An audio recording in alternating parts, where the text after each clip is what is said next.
మన ప్రభు అయిన యేసుక్రీస్తు నామములో మీ అందరికీ శుభములు తెలియజేయచ్చు ఉన్నాను. యెషయా గ్రంథము 45వ అధ్యాయము 23వ వచనము. నీతిగల నా నోటి మాట బయలుదేరి ఉన్నది, అది వ్యర్థము కానేరదు.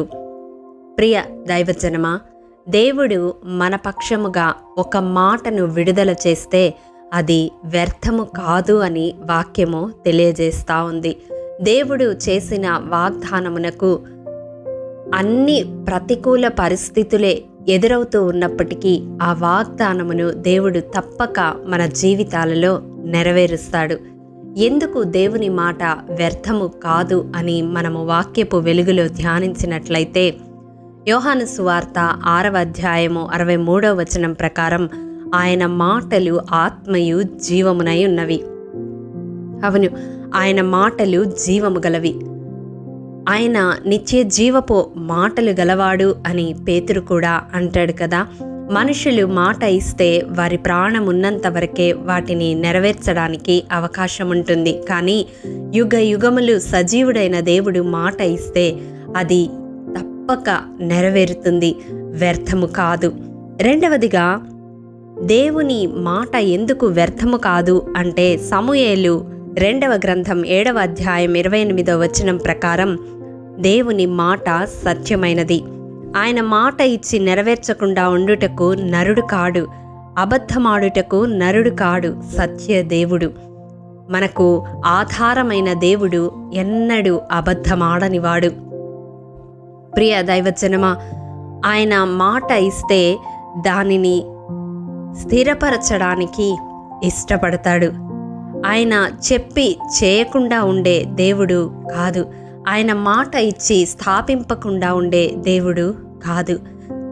ప్రియ దైవజనమా, ఇంకా మనం చూసినట్లయితే ఎందుకు దేవుని మాట వ్యర్థము కాదు అంటే, మత్తయి సువార్త 24వ అధ్యాయం 35వ వచనం ప్రకారం ఆయన మాటలు ఆకాశము భూమి గతించిన ఎంత మాత్రమును గతింపవు. అవును, ఆయన వాక్కు నిత్యము నిలిచేది. శాశ్వతమైన దేవుడు మనం ఆరాధించే దేవుడు. ఆయన మాటలు కూడా శాశ్వతమైనవి, నిత్యమైనవి. కాబట్టి ఈ వాక్యము వింటున్న ప్రియ సహోదరుడా, సహోదరి, నీ జీవితంలో దేవుడు ఇచ్చిన మాట నెరవేరడానికి అడ్డుగా ఏ ప్రతికూల పరిస్థితి ఎదురైనప్పటికీ శక్తిగల దేవుని మాట ఆ పరిస్థితులను, ఆ అడ్డు గోడలనన్నిటినీ తొలగించి వేస్తుంది.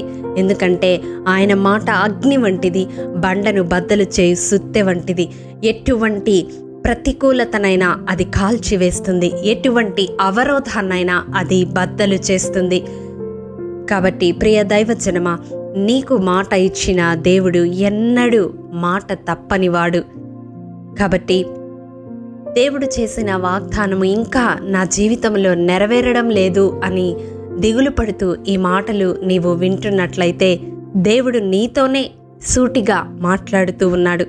ఎందుకంటే ఆయన మాట ఇచ్చాడు అంటే అది తప్పక నీ జీవితంలో నెరవేరుతుంది అని మరొక్కసారి నీకు జ్ఞాపకము చేస్తూ ఉన్నాడు. నమ్ముతున్నావా? నమ్ముట నీ వలనైతే నమ్మువానికి సమస్తము సాధ్యమే అని వాక్యము తెలియజేస్తూ ఉంది. దేవునికి అసాధ్యమైనది ఏదీ లేదు, అలాగే నమ్మిన వారికి కూడా అసాధ్యమైనది ఏదీ లేదు. ఏవైతే ఇంకా నెరవేరడం లేదు, దేవుడు మాట ఇచ్చి ఉన్నాడు కానీ ఇంకా అది నా జీవితంలో నా కనులారా చూడలేకపోతున్నాను అని కలవరపడుతూ ఉన్నావో, నిర్ణయ కాలంలో జాగు చేయక ఆ మాట నీ జీవితంలో తప్పక నెరవేర్చబడుతుంది. అట్టి కృపదేవాది దేవుడు మనందరికీ అనుగ్రహించునుగాక. ఆమేన్. ప్రేమ నమ్మకము కలిగిన మా ప్రియ పరలోకపు తండ్రి, మీ పరిశుద్ధ పాదములకు వందనములు. దేవా, విత్తబడిన వాక్యమును ప్రతి హృదయంలో నూరంతలుగా ఫలింపచేయండి. అయ్యా, నీవు మాట ఇచ్చి నెరవేర్చే దేవుడవు. నీ మాట జీవము గలది, సత్యము గలది, నిత్యము నిలిచేది. నాయనా, ఎవరైతే విశ్వాసములో సందేహిస్తూ వారి చుట్టూ ఉన్న పరిస్థితులను బట్టి నీవిచ్చిన మాట నెరవేరుతుందో లేదో అని దిగులుతో ఈ మాటలు వింటూ ఉన్నారో, అట్టి ప్రతి ఒక్కరి జీవితంలో నీవిచ్చిన వాగ్దానము నెరవేరునట్లు మీ హస్తాన్ని చాపమని బ్రతిమిలాడుకుంటూ ఉన్నాను. నీ వాగ్దాన నెరవేర్పుకు అడ్డుగా ఉన్న ప్రతి అవరోధాన్ని నజరేయుడైన యేసు శక్తిగల నామములో కాల్చివేస్తూ ఉన్నాను. కృపతో జ్ఞాపకం చేసుకొని నీ వాగ్దానమును స్వతంత్రించుకోగలిగిన ధన్యతను ప్రతి ఒక్క బిడకు నాకును దయచేయమని యేసు అతి పరిశుద్ధ నామం పేరట అడిగి పొందుకొని ఉన్నాము తండ్రి. ఆమెన్. ప్రియ దైవజనమా, అనుదినము షారోన్ మన్నా ద్వారా అడగబడుచున్న బైబిల్ క్విజ్ ప్రశ్నలకు సమాధానములు ప్రతి నెల మొదటి వారము కామెంట్ బాక్స్లో పోస్ట్ చేయబడతాయి. కాబట్టి గమనించి మీకు తెలియని ప్రశ్నలకు సమాధానములు తెలుసుకొనగలరని ప్రభు పేరట మనవి చేయుచూ ఉన్నాము. ప్రియ దైవజనమా, ఈ దినం బైబిల్ క్విజ్ ప్రశ్న: ఇంట ప్రార్థన చేయుచుండగా నీ ధర్మకార్యములు దేవుని సముఖమందు జ్ఞాపకముంచబడి ఉన్నవని ఎవరికి ప్రకాశమానమైన వస్త్రములు ధరించిన ఒకడు చెప్పెను. ప్రియ దైవజనమా, ఈ దినము జన్మదినము, వివాహ దినము జరుపుకుంటున్న వారికి షారోన్ గ్రూప్ తరపున హృదయపూర్వక శుభాకాంక్షలు తెలియజేయుచూ ఉన్నాము.